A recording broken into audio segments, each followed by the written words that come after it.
తిక్కన శబ్దార్థ గుణాల్లో శబ్దగుణం కంటే అర్ధగుణాలను సంవదించటంలో తెలుగు కవుల్లో మేటిగా నిలబడ్డాడు. అర్ధగుణాశ్రితమైన రీతులు వాక్య విన్యాసాల్లో రూపు కట్టించి శ్రవ్య కావ్యాన్ని దృశ్య కావ్యంగా తీర్చిదిద్దే ప్రజ్ఞ తిక్కలకు వెన్నతో వచ్చిన విద్య. అది ఆయన కవితలో కనబడే విశిష్టమైన ప్రయోగం. అలాగే ప్రాచీన ఆంధ్ర కవుల సాహిత్య దృక్పథాలను సమన్వయించాల్సిన అవసరం ఎంతైనా ఉంది. అలంకార శాస్త్రాన్ని ఆధునిక విమర్శక శాస్త్రాన్ని అవగాహన చేసుకొని సమన్వయ దృక్పథాన్ని సాధించుకొని ప్రాచీన సాహిత్యంలోని మహాకవుల రచనలు సమీక్షించే ప్రవృత్తిని ప్రసరించే యువకులు క్రమంగా తగ్గిపోతున్నారు. యువతులు కొద్ది మంది కనపడుతున్నారు. సోదరి డాక్టర్ ముదిగంటి సుజాతారెడ్డి గారు ఆ కొద్ది మందిలో ఒకరు. శ్రీనాథ సాహిత్యం మీద విస్తృతంగా పరిశోధన సాగింది. అయినా ఆ ఘంటాపథంలో నడిచి 4 అంశాలు చెప్పాలని ప్రయత్నించడమే ప్రశంసావహం. ప్రయత్నాన్ని శక్తివంతంగా నిర్వహించడం అభినందన అర్హం. శ్రీమతి సుజాతారెడ్డి గారు 2 సాధించి ప్రశంసలను అభినందనలకు పాత్రురాలి.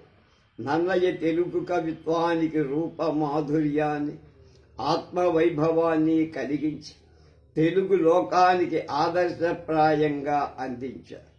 శ్రీనాథుడు ప్రధానంగా నన్నయ్య రచనా ప్రస్థానానికి సంబంధించినవాడు. నన్నయ్య రీతికి శబ్ద గుణాలకు సమప్రాధాన్యాన్ని కల్పించి కమనీయత్వాన్ని సాధించారు.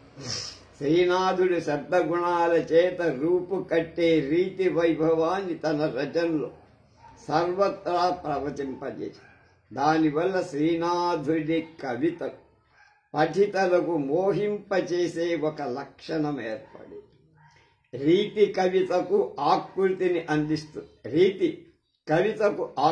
అందిస్తుంది.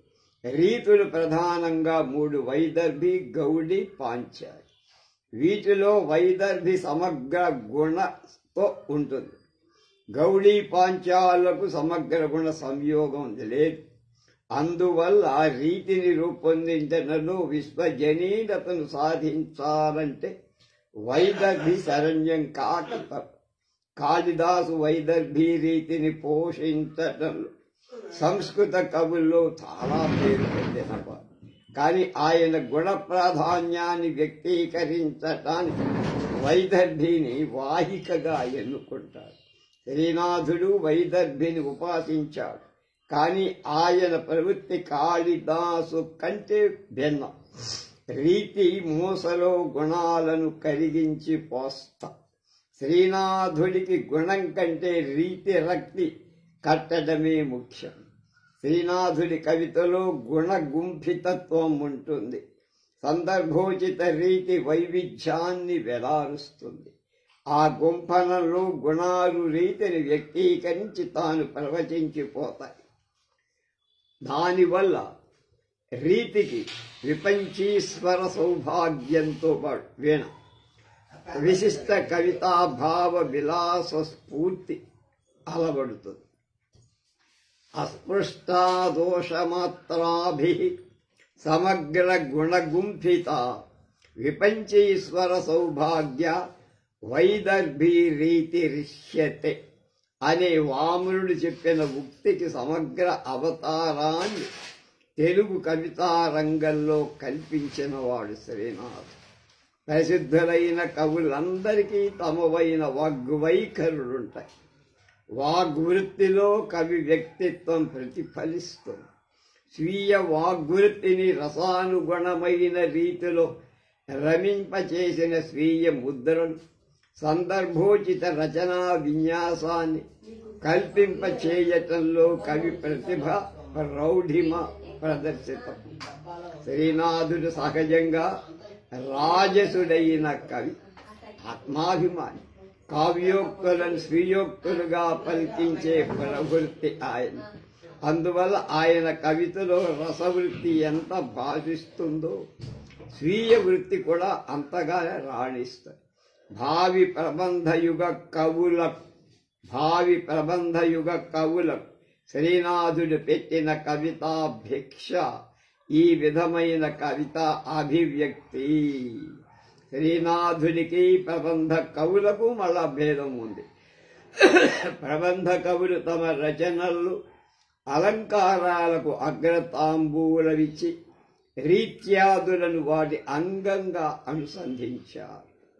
శ్రీనాథుడు అలంకారాలకు ప్రాధాన్యం ఇవ్వల, కాని అలంకార జీవితానికి ప్రాణభూతమైన వక్రతకు ప్రాపకం కలిగించి ఆయన ఉక్తి అలంకృతమైన వక్రోక్తి మాత్రం కాదు, అలంకార మూల స్వభావమైన వక్రతను చిత్రించుకున్న ప్రౌఢోక్తి అయింది. హరచూడాహరినాంక వక్రతయు కళాంతస్ఫుర చండికా పరుషోద్గాఢపయోధర స్ఫుటతటి పర్యంత కాఠిన్యమున్ సరసత్వంబును సంభవించెననగా తత్కావ్యముల్ దిక్కులం చిరకాలంబు నటించుతుండు కవిరాజీగేహ రంగంబులన్ అనే భీమఖండంలో 1వ ఆశ్వాసంలో 11వ పద్యంలో. ఇందులో 3 గుణాలు చెప్పాడు. మొదటిది వక్రం, రెండవది పయోధర కాఠిన్యం లాంటి రీతి సౌభాగ్యం, మూడవది రస నిర్భరత్వం, సరసత్వం. వీటిలో ఉత్తరోత్తరీయాలు బలీయాలు కనుక రసం ఆయన ధ్యేయం, రీతి ఆయన మార్గం. రసం ఆయన ధ్యేయం, రీతి ఆయన మార్గం, తొక్కిన పద్ధతి. వక్రత శోభ అతిశయ, శోభానికి అతిశయించటానికి కారణం. రీతిని మార్గమంటారు. రేయంతే పరంపరయా గచ్చంతి అనయాకరణ సాధనోయం రీతి శబ్ద మార్గ పర్యాయ అని రత్నేశ్వరుడు రీతిని వ్యాఖ్యానించారు. కనుక మార్గ కవిత్వం కావ్యంలో ఎలా మహనీయంగా భాషిస్తుందో భావించడానికి శ్రీనాథుని కవితా ప్రస్థానం చక్కటి విమర్శనం, చక్కటి నిదర్శనం. శ్రీనాథుడి కావ్యయుగ నాయకుడు. ప్రౌఢ కావ్య నిర్మాణానికే కాక ప్రౌఢ కావ్య శైలి కూడా ఆయన మార్గం చూపించారు. ఆ మార్గానికి రసం శిరస్సుగా ఉంటుంది, రీతి శరీరం రూపంగా కలదు, వక్రత దానికి అలంకారము. ఈ మార్గంలో సౌందర్యాన్వేషణ చేయాల్సి వస్తే ప్రధానంగా 4 అంశాలు అందులో అనుశీలనంగా కనబడు. 1 రూప చిత్రకళ, 2 శైలీ సయ్యా సౌందర్యం, 3 రసభావ పోషణం, 4 అలంకార సౌందర్యం. శ్రీమతి ముదిగంటి సుజాతారెడ్డి అందువల్లనే ఈ 4 రకాలకు ప్రాధాన్యమిచ్చి పరిశీలించారు. కవి ప్రవృత్తిని కమనీయంగా ధ్వనింపజేసే విమర్శగా రాశారు. విశిష్ట రచనం పద సంవిధానంగా భాషించే కవితా రీతిని సాధనంగా చేసుకొని కావ్యగత పాత్ర రూప చిత్రణాన్ని రూపుకట్టించి విభావ విస్ఫూర్తిని వెలాచి రసపోషణ సాధించే శ్రీనాథ రచనా శిల్పాన్ని రూప చిత్రణ కళా సౌందర్యం అన్న వ్యాసంలో సుజాతారెడ్డి నిరూపించారు. అలాగే తిక్కనలో ఆరంభమైన శ్రీనాథునిలో వికసించిన రూపచిత్ర కళను వివరించిన తీరు వివేచన మధురంగా ఉంటుంది. తెలుగు కవులలో శైలీ సౌందర్య ఆవశ్యకత మొట్టమొదట గుర్తించిన వాడు శ్రీనాథుడు. అతని కవి సార్వభౌమత్వానికి సార్థక వ్యాఖ్యానం చెప్పిన శైలి సౌందర్యం అనే వ్యాసం మణిపూసలాగా కవిత్వంలోని శబ్దార్థాలకున్న 3 విధాలై సంబంధాలను విశ్లేషిస్తూ వేమన పోతన శ్రీనాథుల కవిత్వాలకు వాటిని అన్వయిస్తూ అలాగే శబ్దార్థాలకు సమప్రాధాన్యం ఉండటమనే లక్షణం శ్రీనాథుడి కవిత్వానికి ఒక విశ్వమోహన స్వభావాన్ని చెందిందని చేసిన పరిశీలనం కవితా తత్వ సందర్శన. శ్రీనాథుడి నిరలంకార శబ్దార్థ సౌందర్యాన్ని వివరించే వ్యాసం మౌలికం. శక్తివంతమైన భావ ప్రకటన కలిగి భావం రూపుదాల్చి నిల్చున్న శ్రీనాథుడి పద్యాల్లో చాలా వాటిలో అలంకారాలుండవు. అలంకారాలను ఆచరించకుండానే కథశైలి దర్పోద్ధతితో దివ్య కరేణువులాగా చరిస్తుంది అన్న ఫలితాంశం కవితా సౌందర్య మీమాంస. శ్రీనాథుడు అలంకార మార్గంలో నడిచిన వాడు కాడు అని చెప్పటానికి అలంకార సౌందర్య అనే వ్యాసంలో రచయిత్రి బాగా కృషి చేశారు. అలంకారాల జోలికి ఎక్కువ పోకుండానే భావరసస్ఫోరకమైన శైలితో శ్రీనాథుడి శబ్ద సౌందర్యాన్ని అర్ధ సౌందర్యాన్ని సాధించాడు అన్నది చక్కని తీర్పు. శయ్యా సౌందర్యంలో శ్రీనాథుడి పద్యాల నడకల తీర్పు శిల్ప దృష్టితో సమీక్షించారు. శ్రీనాథుడి భక్తి శృంగాల పరస్పర భావ మిశ్రణంలో ఉన్న విశిష్టతను వ్యక్తీకరించే వ్యాసం భక్తి శృంగార శబలతా సౌందర్యం. భక్తి అనగానే మనకు పోతన కనబడదా, శృంగారం అనగానే శ్రీనాథుడు అనిపిస్తుంది. కానీ పోతన భక్తి కవితలో శృంగారం సాత్వికంగా లాస్యం చేస్తుంది. శ్రీనాథుడి శృంగార కవితలో భక్తి శుక్తి మౌక్తికంగా విరుస్తుంది.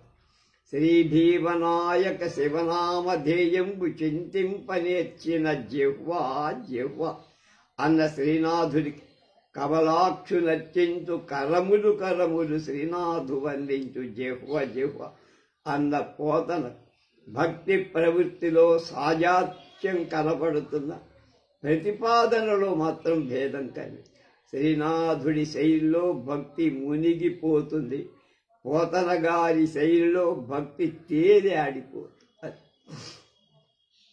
డాక్టర్ మురిగంటి సుజాతారెడ్డి గారు ఈ సంపుటిలో శ్రీనాథుడి జీవితం, రచనలు, వ్యక్తిత్వం, వంటకాల ప్రీతి అన్న వ్యాసాలు కూడా చేర్చారు.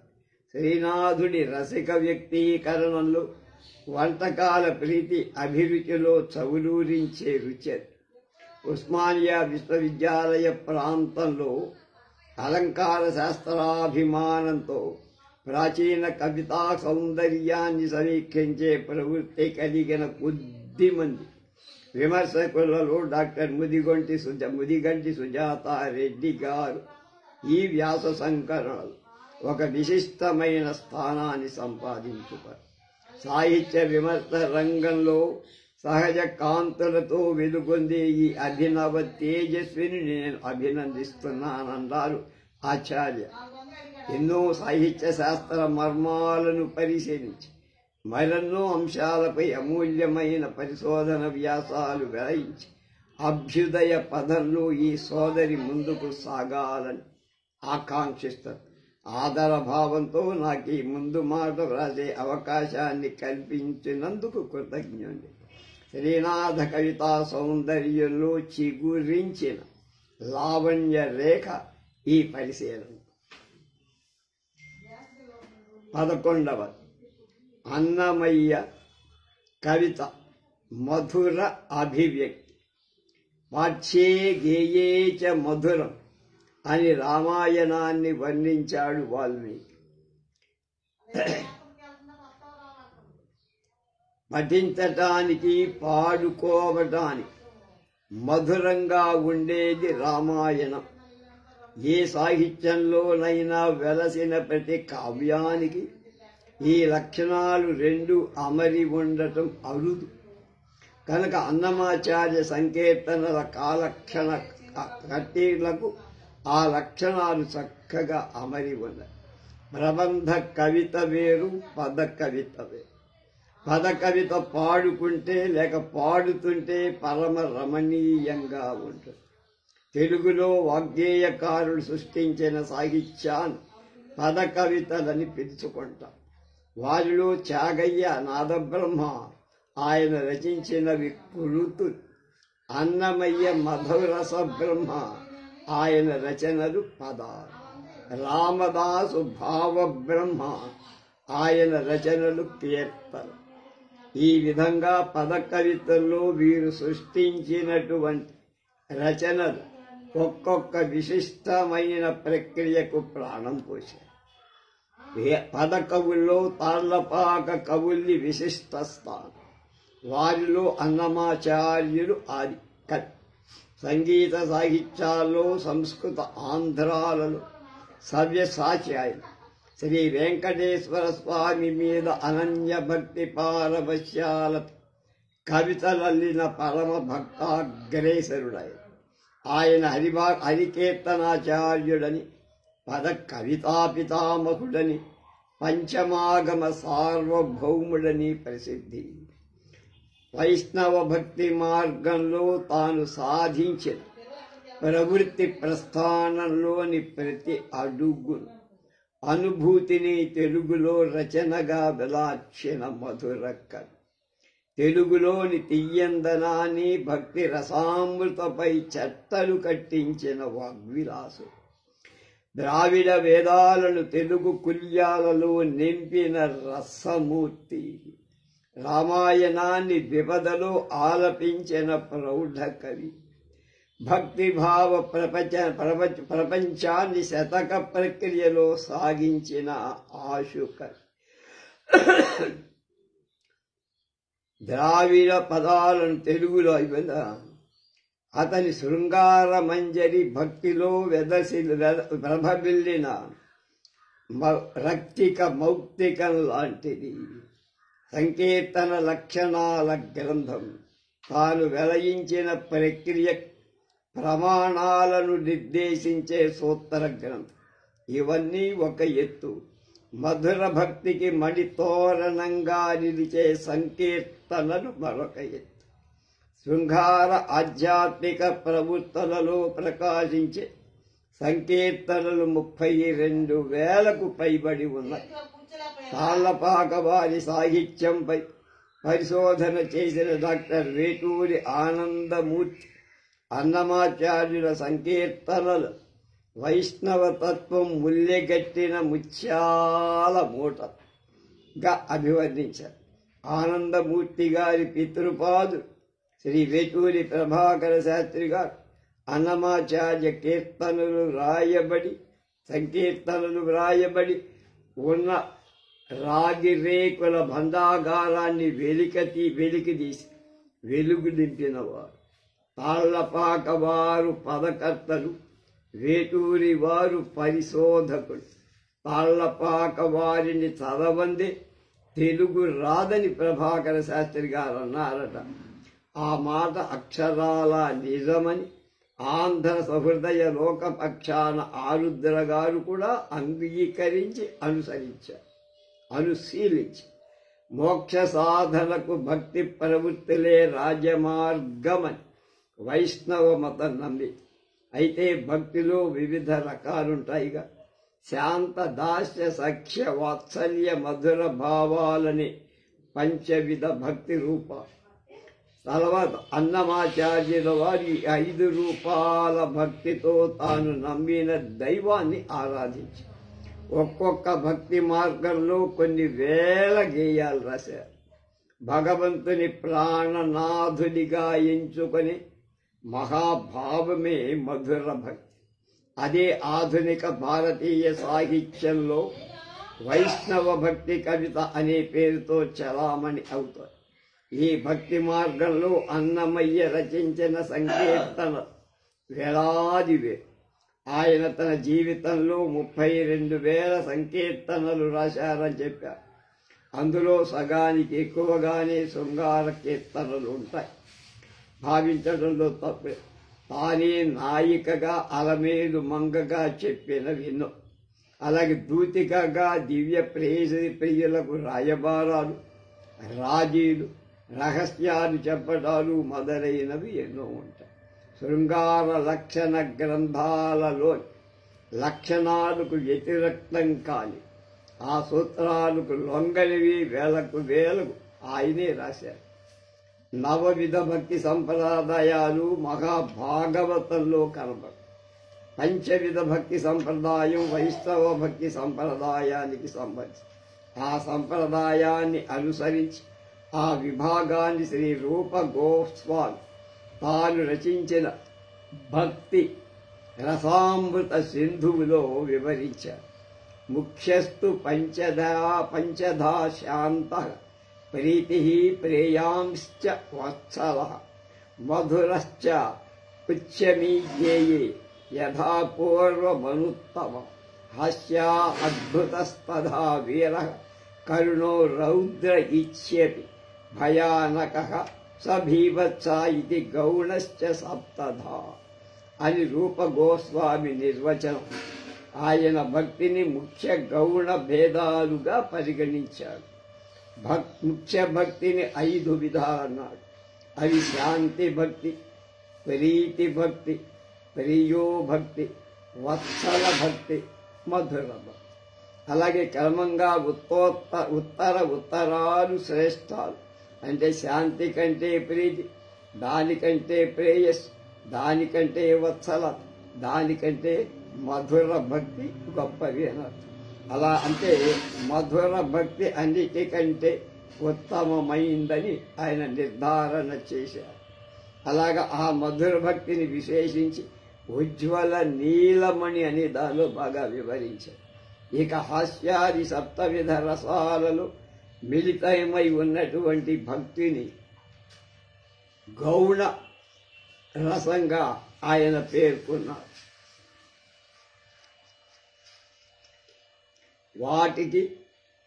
వాటిని హాస్య, అద్భుత, వీర, కరుణ, రౌద్ర, భయానక, భీభత్స భక్తులుగా చెప్పారు. అవి 7 నవవిధ రసాలలో శృంగారం, శాంతం, గౌణ భక్తులలో చేరతారు.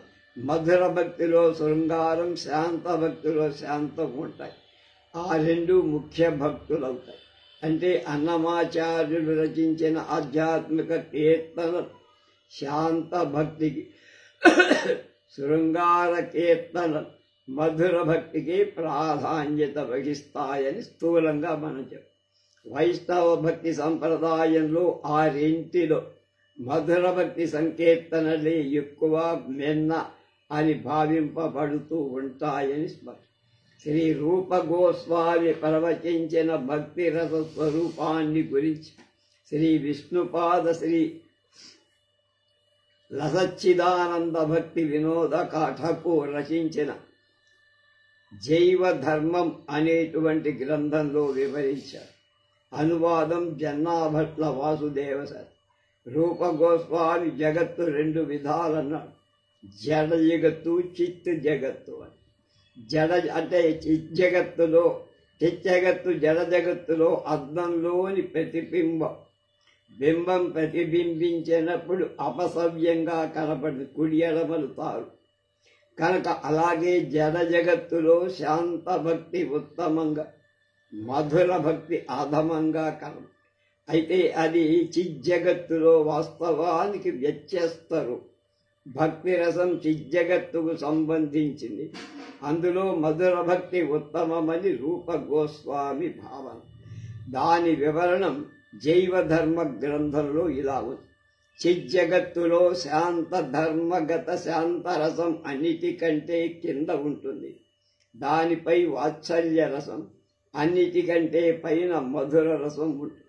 జడ జగత్తులో మధుర రసం విపర్యస్తమై అన్నిటికంటే కింద, దానిపైన వాత్సల్యం, దానిపైన సఖ్యం, ఆ పైన దాస్యం, అన్నిటికంటే పైన శాంతం కనిపిస్తుంది. జడధర్మ స్వభావాన్ని అవలంబింపచేసుకొని రసతత్వాన్ని గురించి చర్చించే వాళ్ళకి ఇలాంటి సిద్ధాంతాలు చేసి మధుర రసాన్ని హీనమైందిగా భావిస్తారు. మధుర రస స్థితి క్రియలు జగత్తునకు ప్రతిఫలితాలవుతాయన ఆ ప్రతిఫలిత స్థితి క్రియ మిగుల హీనాలు లజ్జాస్పదాలుగా ఉంటాయి. చిజ్జగత్తులో అవి పూర్తిగా శుద్ధం, నిర్మలం, అద్భుత రూపాలుగా మాధుర్యపూర్ణంగా ఉంటాయి. చిజ్జగత్తులో కృష్ణుడే ఏకైక పురుషుడు. చిత్తత్వ సమూహర్ణ్యం ఈ రసంలో ప్రకృతి.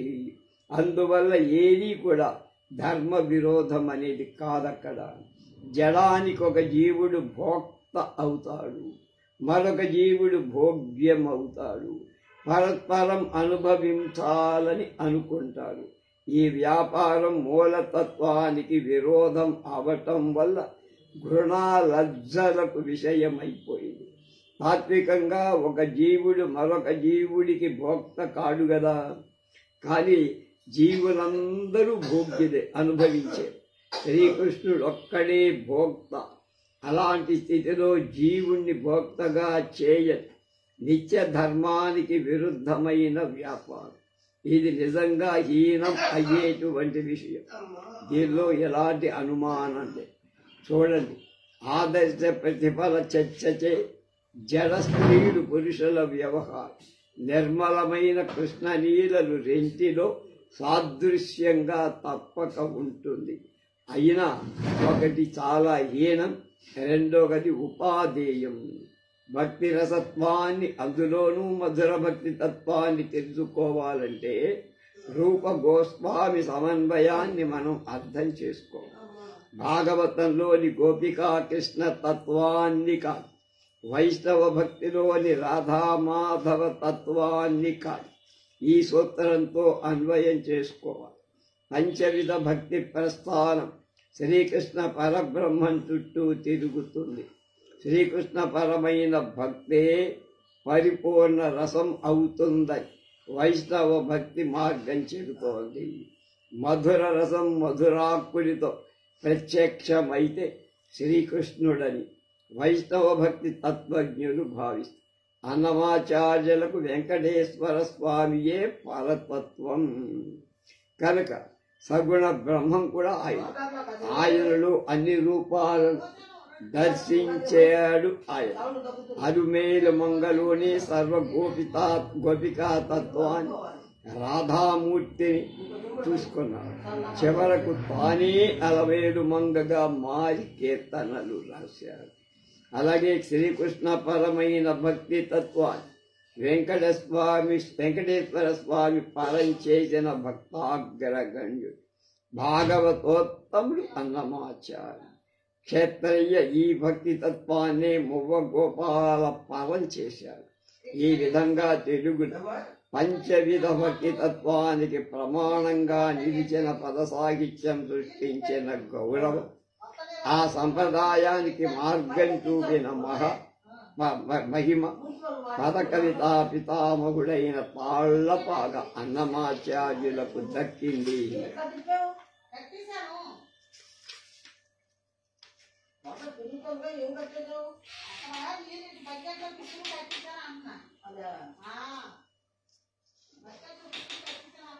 అన్నమాచార్య సంకీర్తనను గురించి సరళమైన సమీక్ష డాక్టర్ ముట్నూరి సంగమేశం గారు యువభారతి ప్రచురుడుగా అందించటం అభినందనీయం.